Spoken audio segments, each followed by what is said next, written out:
అందరికీ నమస్కారం।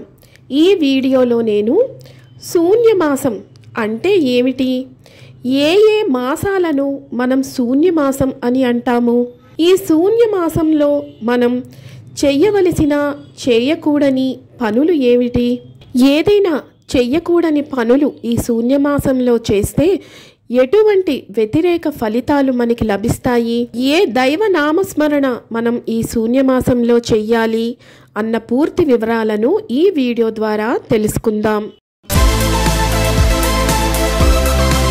హిందువులకు చాంద్రమానము సూర్యమానమని రెండు రకాల కాలమానాలు ఉన్నాయి।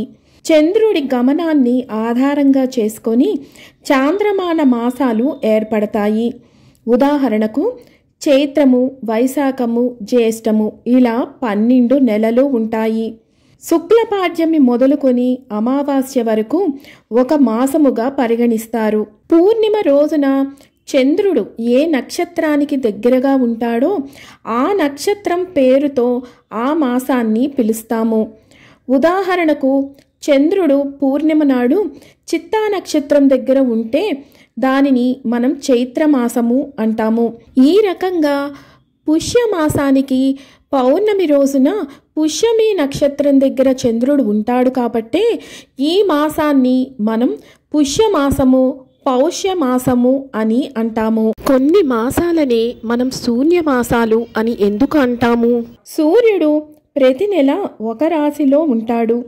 ధనుర్మాసంలో ధనస్సు రాశికి దగ్గరగా ఉంటాడు।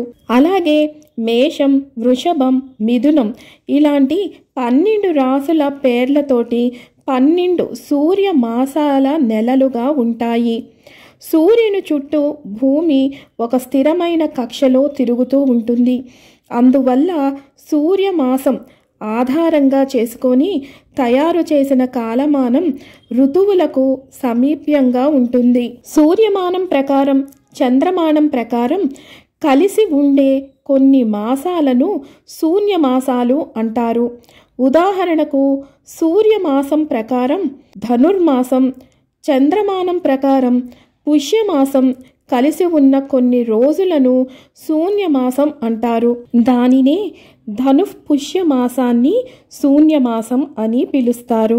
ఇదే విధంగా ఒక సంవత్సరంలో మనకి మీనమాసంతో కూడిన చైత్రమాసం, మిథున మాసంతో కూడిన ఆషాఢమాసం, కన్యామాసంతో కూడిన భాద్రపద మాసం, ధనుర్మాసంతో కూడిన పుష్యమాసాలను మనం శూన్యమాసాలు అని అంటాము। శాస్త్రాల ప్రకారం మనకి ఇప్పుడు చెప్పిన ఈ 4 శూన్యమాసాలలో ముఖ్యంగా చెప్పుకోవలసినవి మిథున ఆషాఢం, అలాగే ధను పుష్య శూన్యమాసాలు। మిథున ఆషాఢంలో మిథున రాశిలోకి సూర్యుడు ఉన్నప్పుడు, అలాగే ఆర్ద్ర నక్షత్రం పౌర్ణమి రోజున ఉన్నప్పుడు, ఆషాఢం ఈ రెండింటి కలయికలో ఉన్నప్పుడు మనం శూన్యమాసం అంటాము। మిథునం శివపార్వతుల మాసం, అలాగే ఆర్ద్ర నక్షత్రం శివుని నక్షత్రం। ఇదే రకంగా ధను పుష్యమాసాలను తీసుకుంటే ధనుర్రాశి మన్మధుని రాశి। పురాణ గాథ ప్రకారం శివుడు మన్మధుణ్ణి కామదహనం చేశాడు। మిథునానికి అధినేత అయిన శివుడు ధనస్సుకు అధినేత అయిన మన్మధుణ్ణి దహనం చేశాడు కాబట్టి మిథునంతో కూడుకున్న ఆషాఢమాసాన్ని, ధనస్సుతో కూడుకున్న పుష్యమాసాన్ని మనం శూన్యమాసాల కింద ప్రకటించారు। ఇక్కడ మీ అందరికీ ఒక అనుమానం రావచ్చు, ఏమిటి అంటే మనం చాంద్రమానాన్ని అనుసరిస్తాము, కొంతమంది సౌరమానాన్ని అనుసరిస్తారు। మనకి చాంద్రమానం ప్రకారం ఏ నక్షత్రం పౌర్ణమి రోజున ఉంటుందో ఆ నక్షత్ర ప్రకారం మనకి ఆ నెల వస్తుంది। అలాగే సౌరమాన ప్రకారం సూర్యుడు ఏ రాశి నుంచి ఏ రాశికి వెళతాడో ఆ రాశిలో ఉన్నప్పుడు ఆ మాసంగా చెప్పబడి ఉంటుంది। మరి ఈ రెండింటిని కలిపిన ఈ 2 మాసాలను శూన్యమాసంగా ఎలా చెప్పారు అన్న అనుమానం మీకు వస్తుంది కదా। శాస్త్రాలు నిర్ణయించిన దాని ప్రకారం చాంద్రమానాన్ని అనుసరిస్తున్న వాళ్ళకి పుష్యమాసము, ఆషాఢమాసము మనకి శూన్యమాసాలుగా ప్రకటించారు.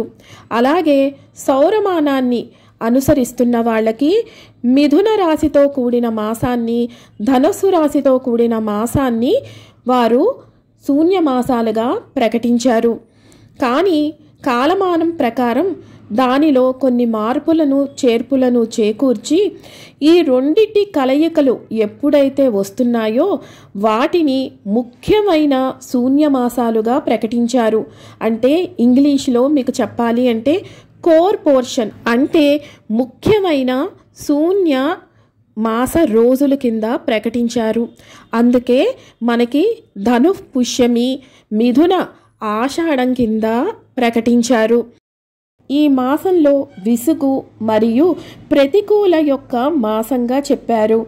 సాధారణంగా ఈ మాసంలో ప్రమాదాలు, వ్యక్తుల మధ్యన అపార్థాలు, ఘర్షణలు జరుగుతాయట. ఈ కాలంలో మానవులకు శక్తి స్థాయిలు తక్కువగా ఉంటాయి. అందుకే దీనిని సున్నా లేదా శూన్యమాసంగా పిలుస్తారు. ఈ శూన్యమాసంలో మనం చేయవలసినవి, చేయకూడని పనుల గురించి ఇప్పుడు తెలుసుకుందాం. ఈ శూన్యమాసంలో మనం వివాహాలు, గృహప్రవేశం, ఉపనయనం, అలాగే ముఖ్యమైన శుభకార్యాలకు ముహూర్తాలు ఉండవు. అధిక మాసంలో కూడా శుభకార్యాలకు ఎటువంటి ముహూర్తాలు ఉండవు. అదేవిధంగా శూన్యమాసం మొత్తం కూడా శూన్యం అని చెబుతారు పెద్దలు. కనుక ముహూర్తాలు లేని ఈ నెలలను శూన్యమాసం అంటారు. మరి ఈ శూన్యమాసంలో మనం ఏమి చెయ్యవచ్చు అంటే కనుక పూర్తిగా దైవారాధన చెయ్యాలి, దైవ కార్యక్రమాలు చెయ్యాలి. అలాగే పితృ కార్యక్రమాలను ఈ శూన్యమాసంలో అధికంగా చేయాల్సి ఉంటుంది.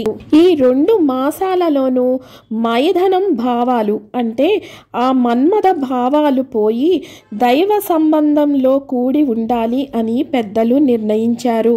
అందుకే ఈ మాసంలో ఎటువంటి వివాహాలు చేయకూడదు, కామము అస్సలు చెయ్యకూడదు.